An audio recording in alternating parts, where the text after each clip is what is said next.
Got a couple more speakers. Our next couple speakers are up from Oregon. I'm used to down from Washington. Next we got Casey Runyan speaking. As soon as he gets ready. Casey, been working with him a couple years. He works with the OCFR. Sorry, Oregon Council for Fire. I'll let him tell you. I'm getting a little tongue-tied. On the back of your shirt. Oh, well, I can't see that. Been working with him the last couple of years, putting on rallies, working with Oregon legislation and getting things done in Oregon. So with that, I'll turn the time over to Casey. Stay back away from the speaker a little bit. Bruce, back away from the speaker. Hello, Washington. Hey, Casey. Why are we here today? Exactly. You got a state attorney general that wants to take your ARs away because it looks scary. Recall them. Yeah, recall them. Get another attorney general in there. Get somebody on the ballot, right in. Well, tell a bit about myself. I'm not originally from the Pacific Northwest, believe it or not. I'm actually from the state of Michigan. Born and raised in the state of Michigan. I grew up in a small town, grew up on a farm, grew up with a gun guy, grew up with a dad who, well, believe it or not, he was a FUD, what we call today, a FUD. It was just hunting only, was what guns are for, hunting. Well, I was the only generation in my family that joined the United States Marine Corps in 2000, 16 years ago. And that's what got me into the scary-looking, high-powered 223 5.56 millimeter gun we call today the AR, which the media likes to call the assault rifle. Stands for Armalite, people. My name is Casey Runyan, and I actually was a former candidate 2 years ago down in House District 9, which represents Coos Bay and that whole coastal area in Oregon, if you've ever been down there. It's been under the control of a Democrat. She's not exactly an anti-gun Democrat. She actually, believe it or not, has an A grade with the NRA. But I didn't like it because she compromises too much. She compromises in the State House. She does things that are in the State House that I just didn't like.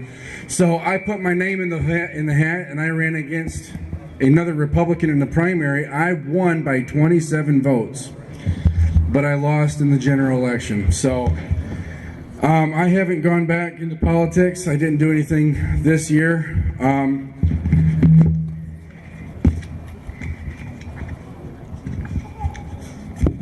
But I'm working with the Gun Rights Coalition, and I am working with the Oregon Council on Firearms Rights, both of whose founders passed away in the last 2 years. So we've taken over, we've kept it the way that they've wanted at their wishes, and I think we're doing a pretty good job down there doing that, except for 941. Senate Bill 941 got passed last year by, anybody heard the name Floyd Przansky before? Anti-Zansky. Yeah, anti-Zansky. Floyd Przansky calls himself a gun owner because he owns a .22 rifle.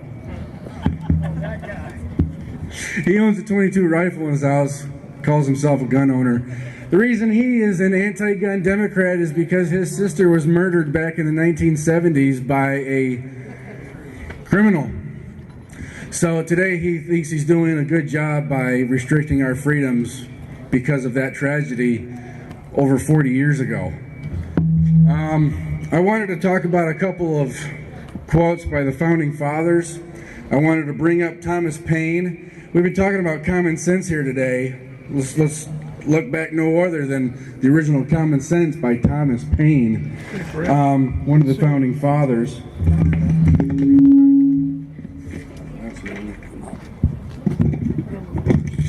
I didn't come with a prepared speech. I just came with quotations by the founding fathers. Those who expect to reap the blessings of freedom must, like men, undergo the fatigue of supporting it. The 3 feet, okay. We didn't have this problem in Oregon yesterday. Although it was bad weather, we had rain. Oh my God.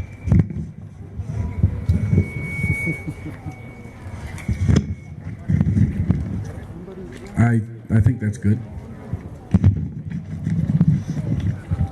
So we talked a lot about what the Second Amendment is, what the state constitutions say. In Oregon, we have Article 1, Section 27. Here in Washington, you have Article 1, Section 24. But the Second Amendment, a lot of people don't understand what that means. The media likes to say, well, it has the word regulated in it, so we can just regulate it away and make everybody safe and make people feel secure. And no, we're going to tell them you're wrong. This is not what it means. So a well-regulated militia, what does that mean? Well, in 1776, well-regulated meant well-trained, well-disciplined people that were familiar with the operation of firearms. Well-disciplined, well-trained civilians who band together in times of emergency to form an army of irregulars. What's an army of irregulars? That's a militia, people.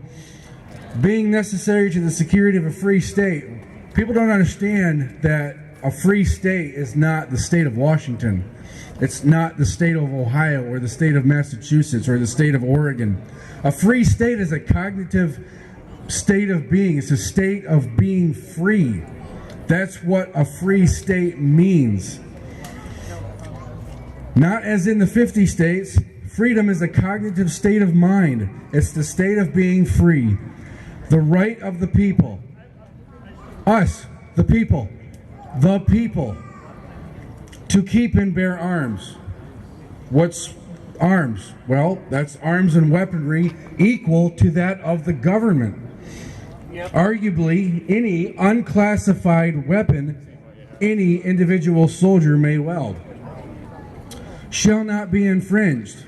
We have that word being thrown around. The media doesn't really care. The government doesn't care, or they don't understand what it means. Shall suffer no dilution upon which the civilian capability to thwart tyranny may hinge. So, if your Attorney General wants to ban an AR weapon, the AR, the assault rifle, because it looks scary and it's going to make people feel safe, what's going to stop them from going ex post facto, which means to ban it entirely? Something that was once legal is now arbitrarily illegal, so we're going to go and confiscate it. Who's going to do that confiscation? They are. The state police, your sheriff's departments. Who's going to stand up against that? The militia. That's what the Second Amendment guarantees. And it's not a constitutional right. The Constitution doesn't grant us anything. We have this inalienable, protected right by the Constitution because that's what the founders knew, that these rights were inalienable and that governments do not grant us these rights. That is why the Second Amendment exists. That's why the First Amendment exists. That's why the whole Bill of Rights exists, because the anti-federalists needed something for the Federalists to compromise on when the Constitution was ratified in 1789.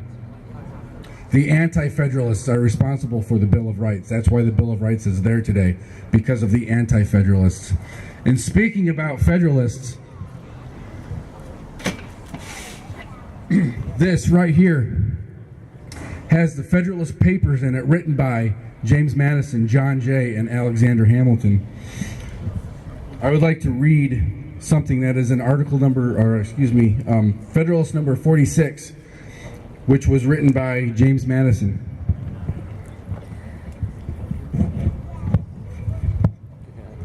In Federalist number 46, James Madison talks about the militia. So, the Federalist Papers being the guide, the instruction manual for the government, how to operate under the new Constitution. That's why the Federalist Papers were written. The only refuge left for those who prophesy the downfall of the state governments is the visionary